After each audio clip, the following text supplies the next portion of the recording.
What's going on, guys? Welcome to the David F Haas Podcast. I am your host, David F Haas. How simple is that? Sitting in the podcast studio alone today.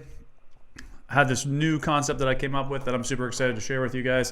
And I think it'll provide a ton of value to you because this is something that I've struggled with myself for a very long time. And now I've kind of given it a label. And I've found that some of the best coaches, best presenters out there are really good at like kind of putting things in a box. My 3-step process for this, or, here's the triangle and here's the 3 sides, or whatever it may be. So I've really been working on lately, trying to kind of like label my content a little bit more and coming up with names for things, like the 3 R's and these kinds of things.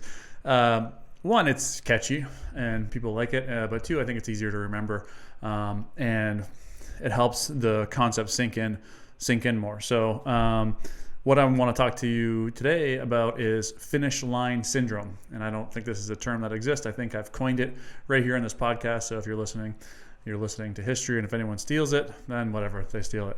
But finish line syndrome is essentially what I'm sure we've all experienced. It's when we get really close to finally releasing the product that we wanted to release, or finally opening up that business. For me, where I really find the struggle is I spend a lot of time working on creating programs and coaching models, and I get right to the edge of releasing them, and then I start to feel a bunch of resistance. Or sometimes even I do release them and they don't go as planned, and I kind of just shut everything down, and it takes me 3-4 weeks to get back on track. But ultimately, we want to learn how to move past these resistances.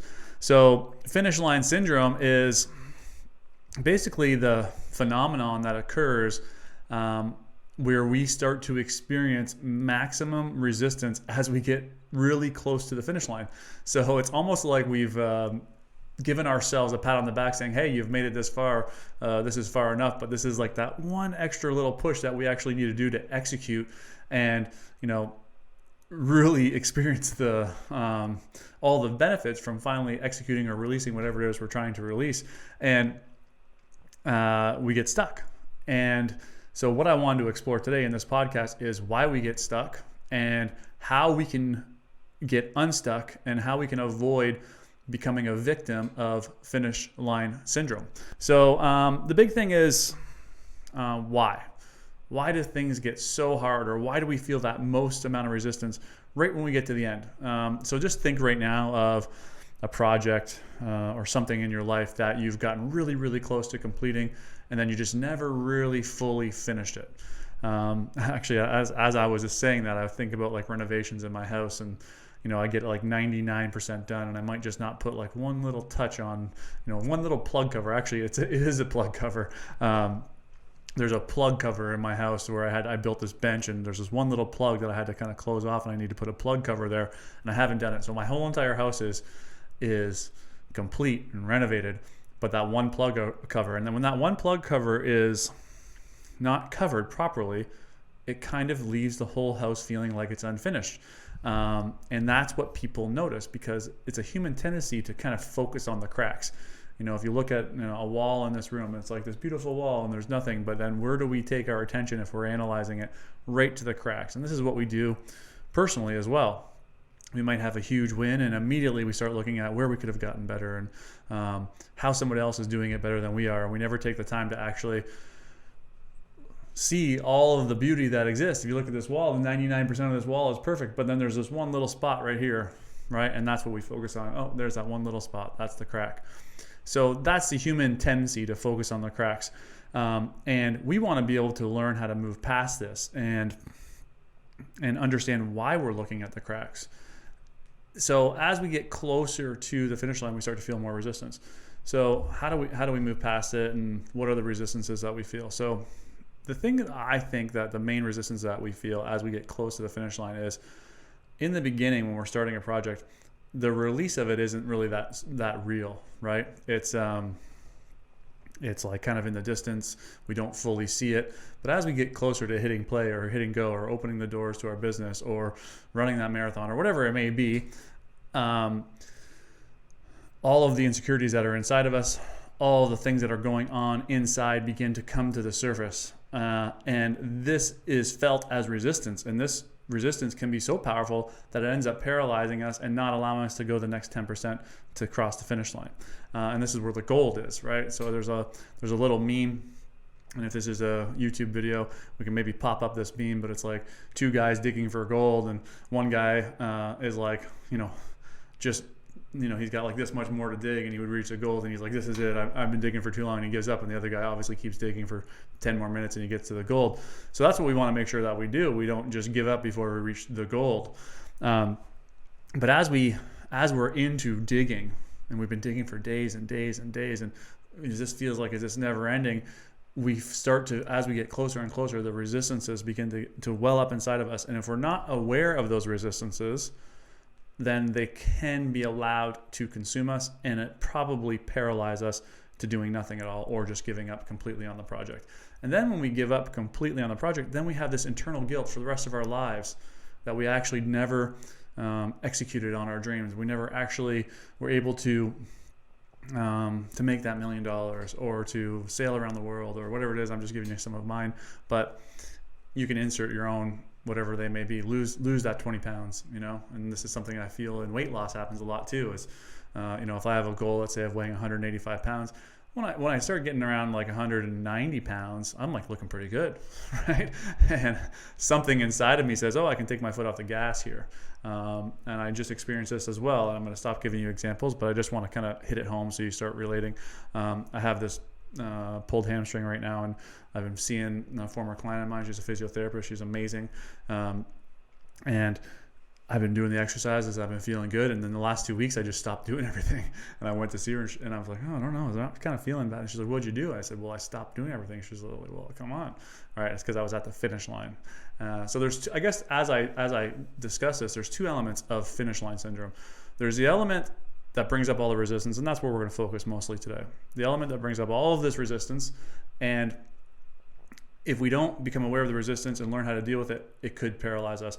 But then there's the other element, which is like, I did enough. You're starting to see the results, and you're like, okay, I can take my foot off the gas, or I can relax now, or I'm 190 pounds, no big deal if I eat some ice cream tonight, right? So there's these two elements, and before I wrote up my notes for this, I was only thinking of the one element, so maybe I'll have to do another podcast on the element of I've done enough and get to the roots of why that happens, right? So there's always an underlying root when we start to experiencing anything that we don't want to experience.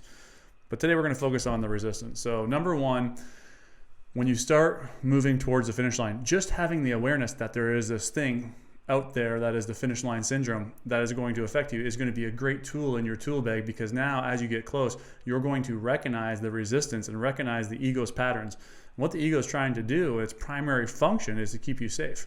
So as you start to move to this place where you're going to get out of your comfort zone, the ego begins to throw all these warning lights. It's like if you're driving a car and it would be like every dash light would be on, and the ego is basically saying, hey, pull the fuck over because this car is about to break down, right? And this is what the ego has trained us to do, to try and keep us safe.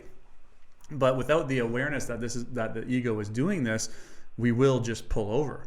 So just having the awareness that finish line syndrome is a thing, we'll be able to say, oh, I recognize you, ego. I recognize these warning lights are not real, and I can keep driving and my car will keep going, right? I think one of the coolest quotes I heard from, or it's not even a quote, but David Goggins, he wrote this book called Can't Hurt Me, and he said, it's a stat, and he's like, when you think you want to quit, you can actually go 60% further. And he was like this crazy ultra endurance marathon runner. And so he discovered that through all of his training, when his mind started coming in saying, okay, enough's enough, he could go 60% further. The ego is telling him to stop right now, but he could go 60% longer. So if you're running a 100-mile race and at mile 40, you're like, I'm done, you could run the other 60 miles. Okay. So the limitations that the ego has placed on us are actually way lower than what we can actually achieve. So just having the awareness, so that is step one. But let's talk about now some of the resistances that you might feel when you're ready to get to the finish line, when you're right there. So the first one is self-doubt, right? And I'm just coming from my own example. Like when I'm thinking about coaching and my coaching programs, is like, is this actually going to help people? Am I connected to the highest good, right? Are people actually going to like it? Are they actually going to buy it? Are they going to comment negatively on my Facebook ads or whatever it may be? But it's a self-doubt of whether or not I'm good enough. That's the ultimate, right? The second is, I would say, fear of judgment, right? What are people going to say? What are people going to say about me? Are people going to make fun of me? Am I going to be the salesy guy? And I'm using my own examples here, right? So just starting to tune into what those things are. And then the next will be, another one that comes to mind would be like a sense of undeservingness or worthlessness. And this is the worthlessness, the undeservingness is something that really, really plagues our society. And it's learning to transcend the feeling of being unworthy is huge. And if you can learn how to do that, you're going to be well ahead of the rest of the population, because of that. It's that feeling that we don't deserve that ends up starting to take our foot off the gas, or says pull back, sees the warning lights and pulls over. So the feeling of unworthiness, the fear of judgment, the self-doubt, these are just some of the ones that come to mind. But recognizing what it is you're feeling as you approach the finish line. So the next step is, okay, well, now that you are aware that you're feeling like you're not good enough, or you're feeling like this thing may not work, you're feeling the fear of what people are going to think about you. The next step is, okay, I now am aware of this. How do I become free of it? And then this is essentially what I teach in all my coaching programs and deal with my one-on-one clients. This is the letting go process, right? Now that we're aware of how we're feeling, we have to understand why we're feeling that in the first place. And if we can tune into where this began in our lives and learn how to tune into that emotion fully and become free of it, then we will no longer suffer from finish line syndrome, because we'll be free of the ego's program to keep us safe. Okay, so let me go over a few letting go techniques that will allow you to become free of this. One is, you could literally just sit and close your eyes and allow yourself to take yourself back to that moment and feel that emotion fully.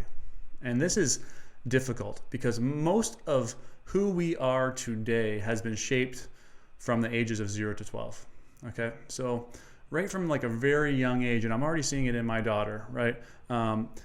She begins to develop programs and patterns that are shaping who she is.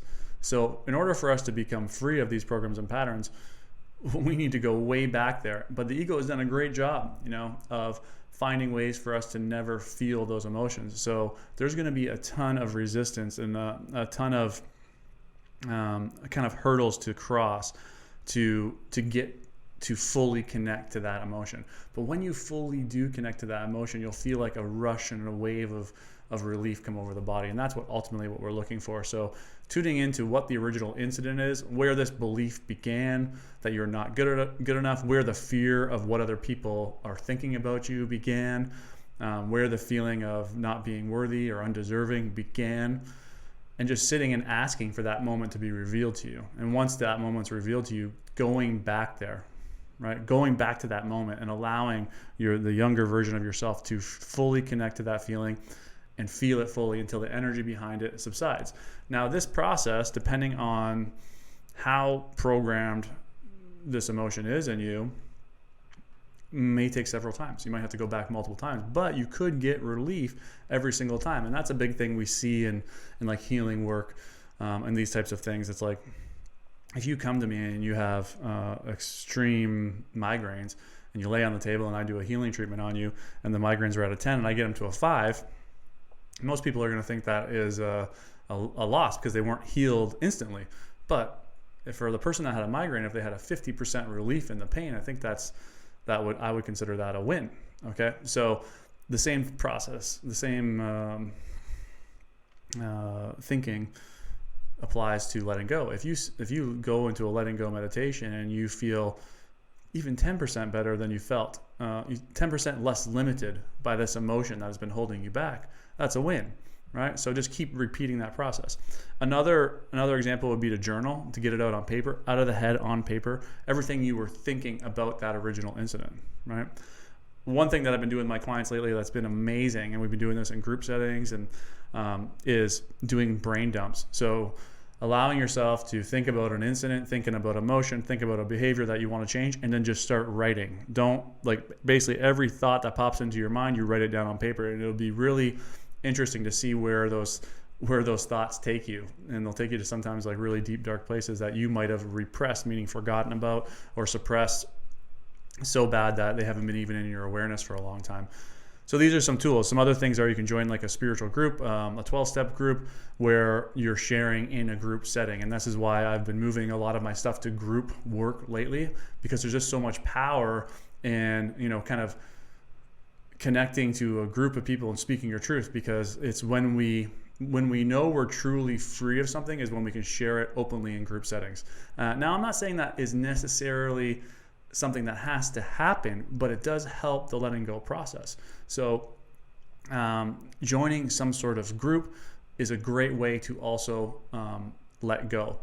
The third way would be to hire a coach or a therapist or a psychologist, psychiatrist, anybody that is going to allow you to sit down and speak in a manner where you wouldn't normally speak to your friends and family. Speak to this person that you would be uncomfortable. This person may allow you to identify your shadow, and the shadow is essentially that place that you don't want anyone to know about, right? That all those things about you that you don't ever want anyone to find out about you. But if you can go into a really safe setting and speak that to somebody, it's going to be a part of the letting go process. And then the fifth or fourth thing, I can't remember what number I'm on, that I think you could do is also seek out spiritual healers, right? Even like Reiki and all these types of things. There's all kinds of amazing and reputable healers. They're all over the place. And the thing that's great about a healer is that they can get to the root of issues in a 10-minute session. I've experienced this hundreds of times in my life. So healers have been able to pinpoint to me exactly what I need to transcend, let go of. They bring things into my awareness that I had repressed or suppressed so that I can begin the process of letting them go. Okay, so those would be the 5 main ways, I think, to become free of the resistances that are preventing you from getting to the finish line, right? So, and we all experience this, and there's this like in the beginning of a new business, let's say, for example, there's so much energy in the beginning, right? It's like, oh my God, this is going to be awesome. We're going to make so much money. We're going to help so many people. There's such a need for this in the area, and you're on your computer and you're researching, you're writing out business plans. But then that energy starts to subside, and the roadblocks start to come in, and the challenges start to get there, and slowly that energy begins to drain. And then eventually you're at this point where you're feeling the resistance. You're getting closer and closer, but the resistance is increasing and increasing. Plus the energy is decreasing, right? So you're up against a lot when it comes to actually executing to your full potential. So what we want to learn to do is, as we get close to the finish line, we want to start to become aware. We want to recognize when all of those warning lights are going off, and we want to ask the simple question: what is it that is trying? What is it that is being revealed to me here? This is a moment. This is every opportunity. Every thought is an opportunity to let go of something, right? So as you begin to face this resistance, you can let go of these things. And as you become free of them, this will give you the energy to push to the goal. So I've experienced this multiple times. I've also had to experience failing multiple times. One thing that comes to my mind is like quitting pop and sugar, which was like a really, really tough thing for me to do. I'm on a really good stretch right now. But there's been moments when the cravings are so high. And I've now, because I'm aware of this like finish line syndrome, meaning for me, the finish line of being off pop and sugar is getting to a point in my life where I can have a piece of birthday cake and not relapse into a sugar binge. Maybe that point is never for me. I don't know. I'm learning a lot, but so there will be points along this journey of trying to install this habit of being free of pop and sugar and eating a really clean, healthy diet, where my cravings are so high that I'll sit and I'll write everything that I'm feeling, right? And I'll become so aware of it, but I don't want to let it go, right? There's so much resistance, right? I just don't want to let it go. I'd rather go drink the pop, or I'd rather go eat the piece of cake or whatever it may be. So tuning into the resistance to letting things go is part of the process. Failure is probably part of the process. So just trust that just by listening to this podcast, you've created a new level of awareness, and you can now begin tuning into all of the programs that your ego has put into place to protect you ever since you were a kid. And just have gratitude, be easy on yourself, and start tuning into these things so you can become free of them. And then literally the sky will be the limit, because you will have no limits anymore. There will be no ego patterns, ego programs, survival patterns that are holding you back from achieving whatever it is you want to achieve in your life. So I hope that was helpful. I know this concept of finish line syndrome is really, really cool. And I hope it really helps out. Comment below what you think about it, if you've experienced finish line syndrome. Also, you could just comment, this is me, or I suffer from this, and I'll send you a link to a video on how to let go of these emotions that are holding you back. So thanks for taking time to listen. Don't forget, every single Wednesday I'm releasing a new podcast. It's also on YouTube. You can check out my Instagram at David F Haas. Look forward to seeing you next week.